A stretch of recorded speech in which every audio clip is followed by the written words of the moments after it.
Hi കോട്രാവലിൻ്റെ പുതിയൊരു വീഡിയോയിലേക്ക് എല്ലാവർക്കും സ്വാഗതം. നമ്മുടെ ഏതർ എടുത്തിട്ട് നമ്മൾ ഏകദേശം 3 വർഷം കഴിഞ്ഞു. 70,000 കിലോമീറ്റർ ഓടി. ഈ 3 വർഷത്തിൽ ഈ 1,80,000 രൂപ കൊടുത്തെടുത്ത ഈ വണ്ടി എനിക്ക് ലാഭമാണോ നഷ്ടമാണോ എന്നാണ് ഞാൻ ഈ വീഡിയോയിൽ പറയാൻ പോകുന്നത്. എന്തായാലും ഞാൻ പറയുന്നതെന്ന് വെച്ച് കഴിഞ്ഞാൽ ഒരുപാട് പേർക്ക് ഈ ഇപ്പോഴും ഇലക്ട്രിക്കിലോട്ട് മാറാൻ സംശയിച്ച് നിൽക്കുന്നുണ്ട്. അപ്പോൾ അവർക്കുള്ളൊരു വീഡിയോ ആണിത്. ഇലക്ട്രിക്കൽ വണ്ടി എടുക്കണോ വേണ്ടയോ എന്നുള്ളവർക്കുള്ളൊരു വീഡിയോ ആണ്. അങ്ങനെ സംശയിച്ച് നിൽക്കുന്നവർക്ക് വേണ്ടിയുള്ളൊരു വീഡിയോ ആണ്.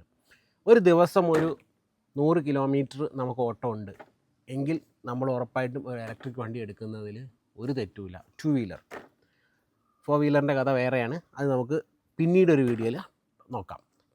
ഈ ഒരു ഇലക്ട്രിക് വണ്ടി എനിക്കൊരു ദിവസം ഒരു 80 to 90 കിലോമീറ്റർ ഉണ്ട് ഡെയിലി എനിക്ക് ഓഫീസിൽ പോയി തിരിച്ചു വരാനുള്ളത്. അതുകൊണ്ട് എനിക്ക് ഈ വണ്ടി ലാഭമാണ്. കാരണം ഞാൻ കമ്പയർ ചെയ്ത് റോയൽ എൻഫീൽഡിൻ്റെ 350 ക്ലാസിക് ആയിരുന്നു ഇതിന് മുന്നേ ഉപയോഗിച്ചിരുന്നത്. അപ്പോൾ അതിൻ്റെ ഒരു മൈലേജും ഇതിൻ്റെ ഒരു മൈലേജും കൂടെ വരുമ്പോൾ നമുക്ക് ഒരുപാട് വ്യത്യാസം വരുന്നുണ്ട്.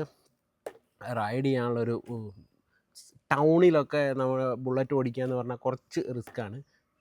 ട്രാഫിക്കിനകത്തൂടെയൊക്കെ കുത്തിക്കയറ്റി കൊണ്ടുപോകാൻ. നമ്മൾ ലോങ് ജേണി നമ്മുടെ ഹൈവേയിൽ പോവുകയാണെങ്കിൽ റോയൽ എൻഫീൽഡ് എന്നും പുലി, മല കയറുകയാണെങ്കിൽ അവൻ പുലി. പക്ഷെ ഇവൻ അങ്ങനെയല്ല. നമ്മൾ ഈ പെട്രോളിൻ്റെ ചിലവ് ഒന്ന് കുറയ്ക്കണം എന്നുള്ളൊരു മൈൻഡ് സെറ്റിൽ നിൽക്കുന്നവർക്ക് ഏതർ എന്നും സൂപ്പറാണ്. ഏതർ 450X ആയിരുന്നു 3 വർഷം മുന്നേ ഞാനിത് എടുക്കുമ്പം 1,80,000 റേഞ്ചിലായിരുന്നു വില. ഇപ്പോൾ ഇച്ചിരി കുറഞ്ഞിട്ടുണ്ട്. GSTയുടെ വ്യത്യാസം വന്നുകൊണ്ട്.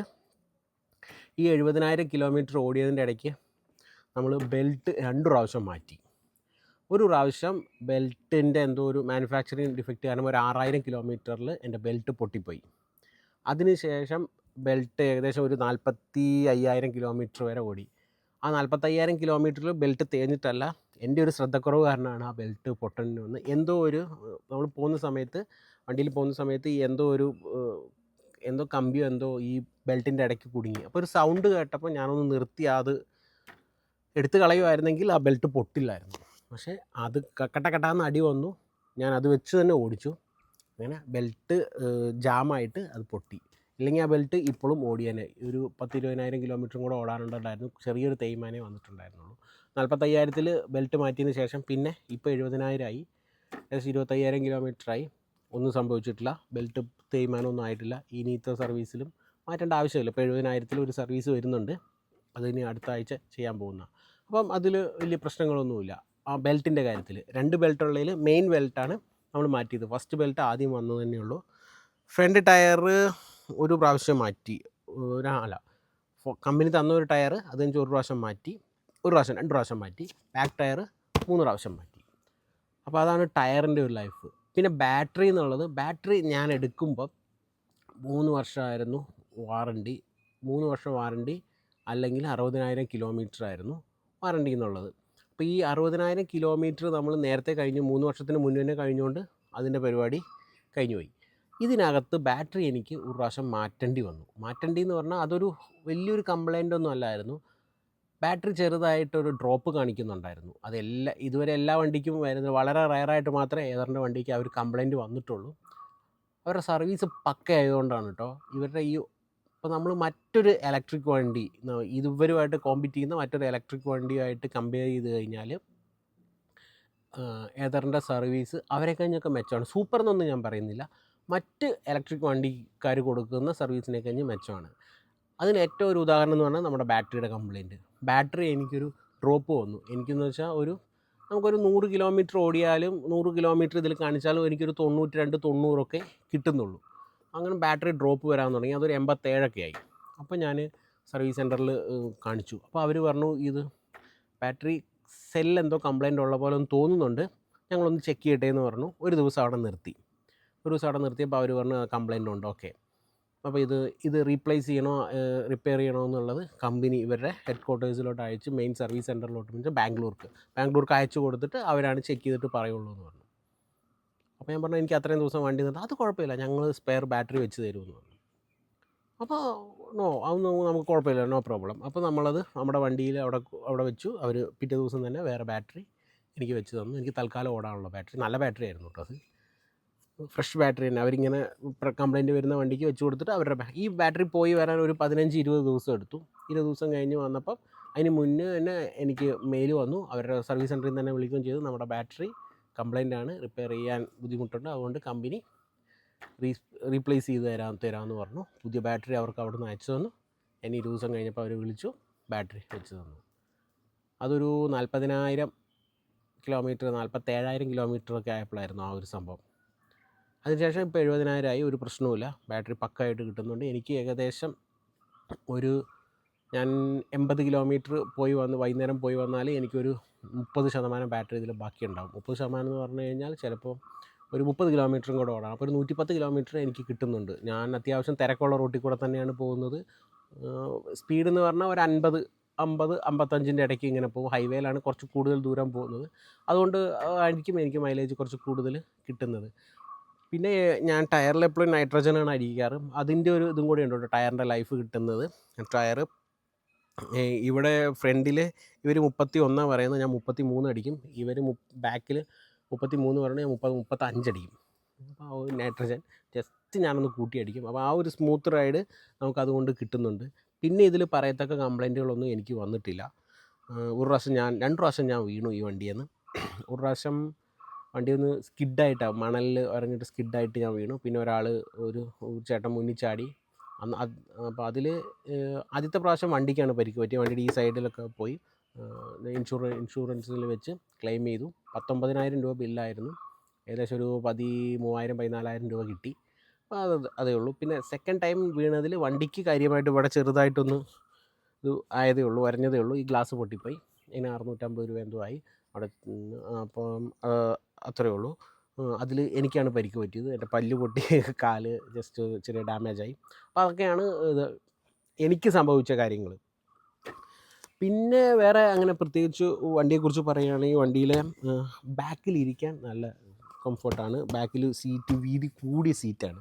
ഫ്രണ്ടിൽ ഒരു ലേഡീസിനായാലും ജെൻസിനായാലും നോർമൽ നമ്മുടെ ഈ ഇങ്ങനത്തെ വണ്ടികളിൽ വരുന്ന ആ ഒരു സീറ്റിംഗ് പൊസിഷൻ തന്നെ ആയതുകൊണ്ട് കുഴപ്പമില്ല. ഈ ഒരു ബാക്ക് പെയിൻ ഉള്ളവർക്കും ഉപയോഗിക്കാൻ പറ്റും. കാരണം മോണോ സസ്പെൻഷനാണ്, അത്യാവശ്യം നല്ല സസ്പെൻഷനാണ്. നല്ല ഹൈവേയിലോ അല്ലെങ്കിൽ കുറച്ച് കുണ്ടും കുഴിയൊക്കെ ഉള്ള വണ്ടിയിൽ പോവുകയാണെങ്കിൽ, റോഡിൽ കൂടെ പോവുകയാണെങ്കിലും നമുക്കിത് വലിയ കുഴപ്പമില്ലാതെ ഉപയോഗിക്കാം. മീൻസ് വണ്ടി അത്ര വലിയ ചാട്ടമുള്ള പോലെ എനിക്ക് തോന്നിയിട്ടില്ല. കാരണം എനിക്കും ബാക്ക് പെയിൻ ഉണ്ടായിരുന്നു. പക്ഷേ ഇത് ഓടിക്കാൻ തുടങ്ങിയതിന് ശേഷം ഒന്നും പ്രശ്നമൊന്നുമില്ല. പിന്നെയുള്ളത് ഈ വണ്ടിയുടെ വളരെ പ്രധാനപ്പെട്ട ഒരു കാര്യം എന്ന് പറയുന്നത്, ഇതിലെല്ലാവരും ഈ വണ്ടിയുടെ വില വെച്ച് നോക്കുമ്പോൾ നമുക്ക് ലാഭമാണോ അല്ലേ. 100 കിലോമീറ്റർ ഓടുന്നവർക്ക്, ഒരു ദിവസം ഒരു 100 കിലോമീറ്റർ അല്ലെങ്കിൽ ഒരു 80 കിലോമീറ്റർ മിനിമം ഓടുന്നവർക്ക് ഈ 450X എന്നുള്ളത് ലാഭമാണ്. കാരണം പെട്രോളിൻ്റെ ചിലവും ഇതിൻ്റെ ചിലവും കൂടെ വെച്ച് നോക്കുമ്പോൾ വളരെ കുറവാണ്. കാരണം ഒരു 40 കിലോമീറ്റർ മൈലേജുള്ള ഒരു വണ്ടി ഇപ്പോൾ ഒരു 80 കിലോമീറ്റർ ഓടണമെങ്കിൽ നമ്മൾ 210 രൂപയ്ക്ക് പെട്രോൾ അടിക്കണം. ഇതിൽ 80 രൂപയ്ക്ക് ഓടണമെങ്കിൽ നമുക്ക് വെറും എത്ര രൂപ മതി? ഒരു 30 രൂപയുടെ കറണ്ട് മതി. ഒരു ഫുൾ ചാർജിന് നമുക്കൊരു 30 രൂപ 32 രൂപയ്ക്ക് നമ്മളിത് ഫുൾ ചാർജ് ചെയ്ത് കഴിയും. ഇപ്പോൾ എന്നും വൈകുന്നേരം, ഇപ്പോൾ ഞാൻ 80 കിലോമീറ്റർ ഓടി വന്ന് എന്നും വൈകുന്നേരം ഞാൻ ചാർജ് ചെയ്യും.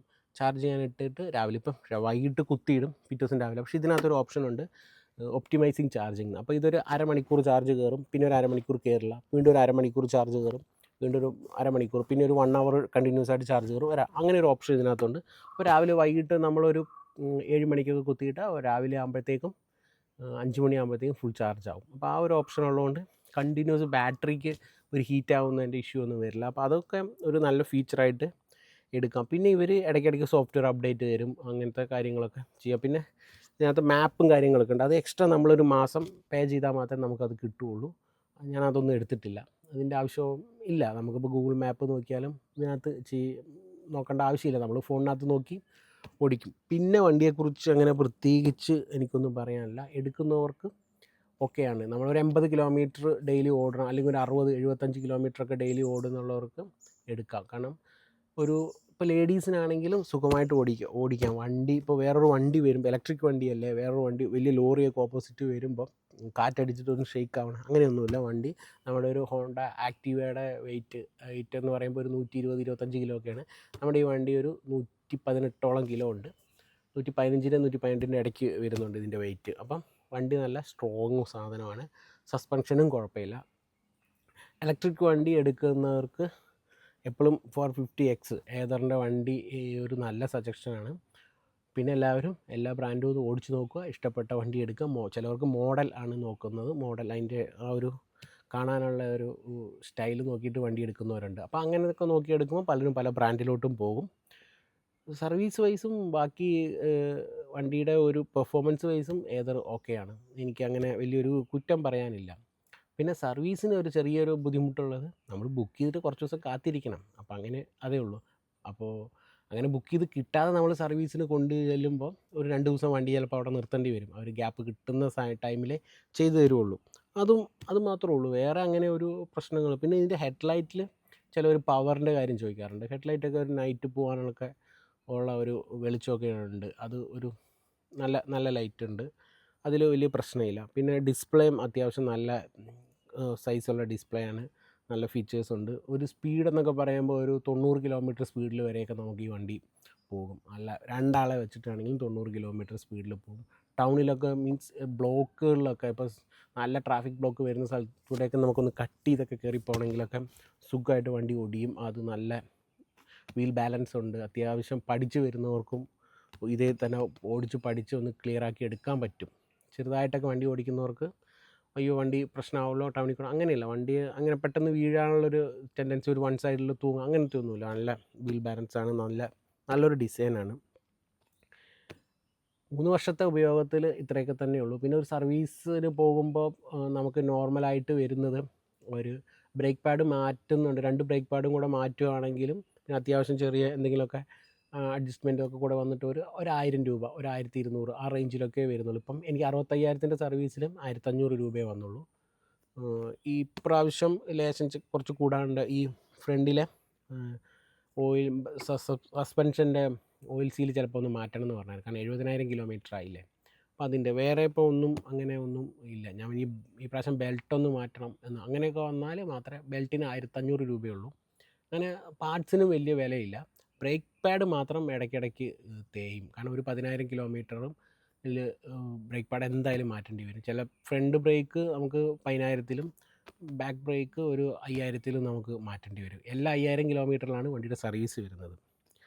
അപ്പം ഈ 3 വർഷത്തെ കണക്ക് വെച്ച് നോക്കുകയാണെങ്കിൽ ഞാൻ ഹാപ്പിയാണ്. എല്ലാവരും ഇലക്ട്രിക്കിലോട്ട് വരട്ടെ, എല്ലാവരും ഗ്രീൻ എനർജി പ്രൊമോട്ട് ചെയ്യട്ടെ എന്നാണ്. പക്ഷേ ഇപ്പോൾ കുറച്ച് പുറകോട്ട് പോയിട്ടുണ്ട്. എന്നാലും പെട്രോളിനെ വെച്ച് നോക്കുമ്പോൾ ഇത് കിടു ലാഭമാണ്.